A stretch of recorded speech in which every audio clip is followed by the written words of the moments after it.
Dalawang isip si Mato-Bato na muling sumailalim sa Witness Protection Program. Nasa peligro pa rin daw kasi ang buhay niya kahit sakop na siya nito. Gaano nga ba kaligtas sumailalim sa naturang programa? Kaugnay po niyan, kasama po natin dito sa studio ang isang dating whistleblower na si Ma'am Sandra Cam. Good morning, ma'am. Good morning, Cheryl, and good morning sa lahat ng televiewers niyo. Okay, ano po ba ang mga kondisyon na para po maisailalim ka sa Witness Protection Program? Well, yung Witness Protection Program ng DOJ ay iba yon sa sinusulong namin na Whistleblowers Protection Act. Okay. Bakit namin sinusulong talaga na maging batas ang Whistleblowers Protection Act? Para naman maproteksyonan yung mga tunay na mga whistleblowers. Okay. Na matingnan namin beforehand kung talagang itong testigo na to ay nagsasabi ng totoo, may kredibilidad ba ito, at maproteksyon na namin to the max. Kasi nga, sa nakalipas na ilang taon na, 10 taon na bago ako nag-expose, no? Walang proteksyon ang gobyerno sa mga kagaya namin. Like Jun Lozada, ito ngayon, nasa kaso siya. Oo. Siya pa ang makukulong. Siya pa ang makukulong. But in different case. Pero the mere fact na lumutang si Jun Lozada, yung kasong binato sa kanya ay dahil naglumutang siya ng katotohanan lang naman lahat yon. Opo. Kagaya nila Vidal Doble, ni Boy Barredo, ni Colonel Rabusa, yung mga na gusto namin, nagbuo kami ng isang pangkat na ako nga po ay ang naging pangulo para maproteksyonan namin yung mga totoong whistleblowers, hindi yung mga whistleblowers sa convenient na kung sino lang ang gustong ilutang. Opo. Ito pong kay Mato-Bato, ano po ba sa tingin nyo yung kanyang kredibilidad bilang pagiging isang whistleblower? I cannot understand kay Senator Laila De Lima. She's the chairman of the Committee on Justice. She was then the Secretary of Justice that time nang lumutang ito si Mato-Bato. Yes, okay. 2013. 2013. Ay, isinailalim po niya Isinailalim niya ito sa Witness WPP. Program. Eh bakit? Ang tanong doon, bakit ilang taon, 3 years, hindi mo man lang nagawa ng paraan, nakasuhan kung totoo talaga ang pinagsasabi nitong Mato-Bato, ba't hindi mo nakasuhan si Presidente Duterte? He was then a mayor at that time at wala pa sa isip ni Pangulong Duterte tumakbong Pangulo. Bakit, ang tanong, bakit hindi mo na-file ng kaso? I spoke to some NBI last night. Sabi nila na hindi nila mapiga o ma-file ng kaso si Mayor Duterte at that time dahil wala talagang ebidensya. Unang-una, ako, nang lumutang ako, mayroon akong mga dokumento. I have the bank deposit directly to General Mosqueda's name. Pero anong nangyari? Wala. Mahirap mag-prove. Kung hindi, lumaban talaga ako. And I think I have proven my worth. For 10 years, I've been fighting for this corruption. 2012, nilutang ko na rin itong sa Bureau of Correction na nangyayari. 2014, lumutang ako. It was a number game sa CA. Linabanan ko si De Lima. Pero walang nangyari. Ang tanong ng taong bayan, at kahapon I was there, si Mato-Bato is just like Ador Mawanay Part 2. Puro kwento lang. Kwento lang. Walang pruweba. At gusto lang ginamit ng panahon nila Arroyo, ipin down si Senator Ping Lacson. Okay? Ito naman, look, De Lima and Trillanes. Alam naman natin na kritikong tunay ng presidente. Eh ito yung ngayon ang inilutang nila itong si Mato-Bato. And good for him na hindi siya tinanggap ng Senate for custody. For custody. Kasi you've been there. Mato-Bato, you've been there. O grade 1 ka, tatagalogin ko ngayon. Nandiyan ka 2013. Secretary of Justice si De Lima. Prinoteksyonan ka ng todo.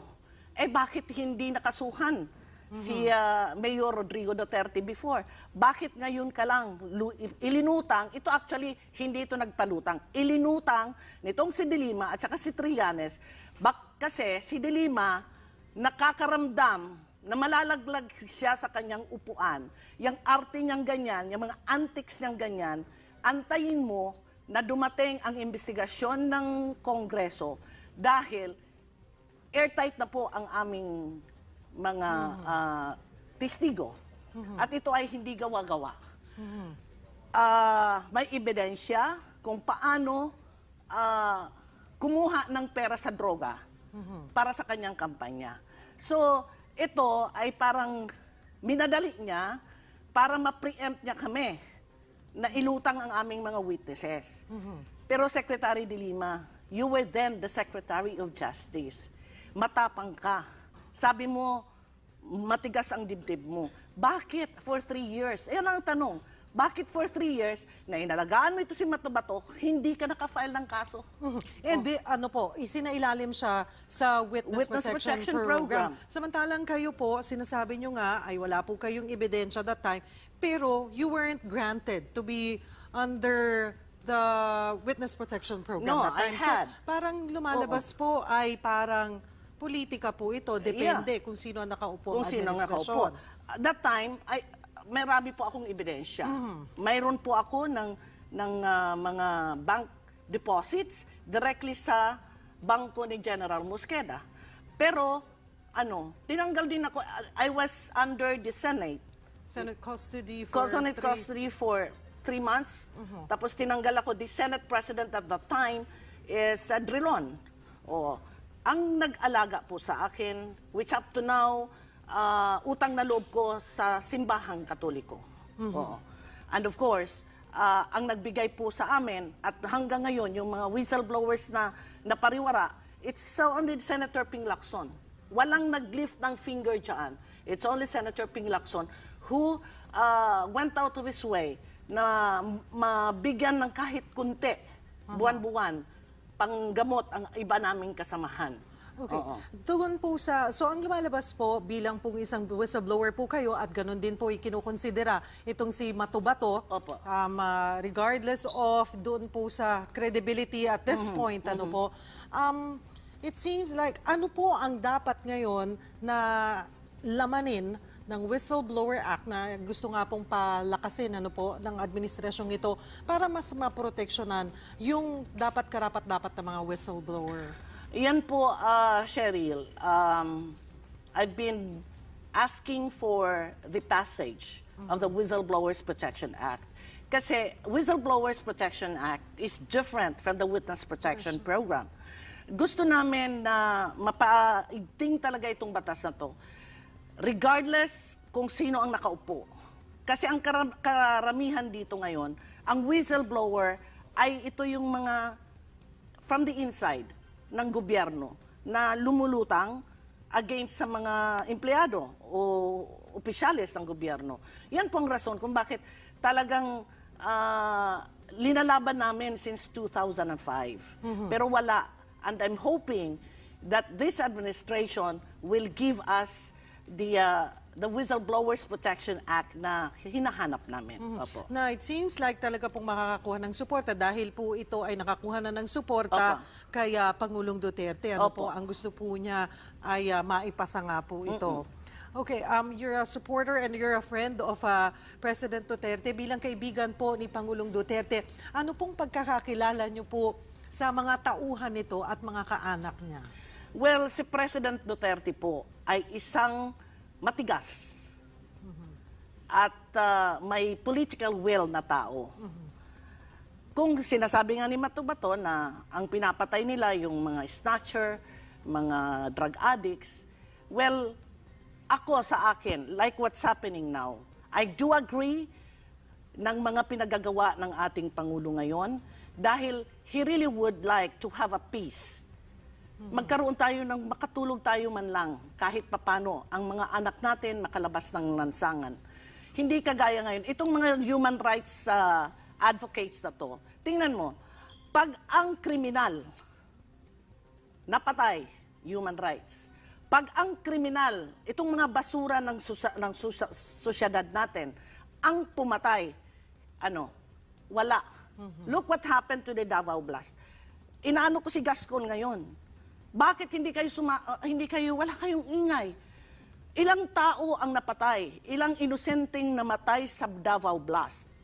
Ito ay kagagawan ng mga ng mga terrorist at saka ang iba diyan gumamit ng droga.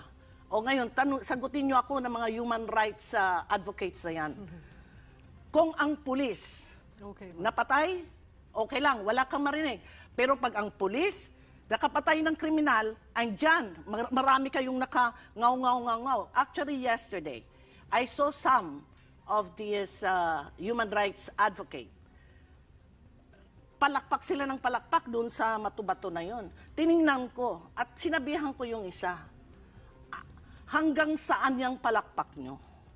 Okay. Hindi nyo naman mabigyan ng proteksyon yung taong nagsasalita. At ako'y naaawa kay Matubato because he's just being used by De Lima and this Liberal Party. Alam naman po namin na gusto nyong matanggal ang ating Pangulo at makapayagpag naman kayo together with United States. Yun lang po.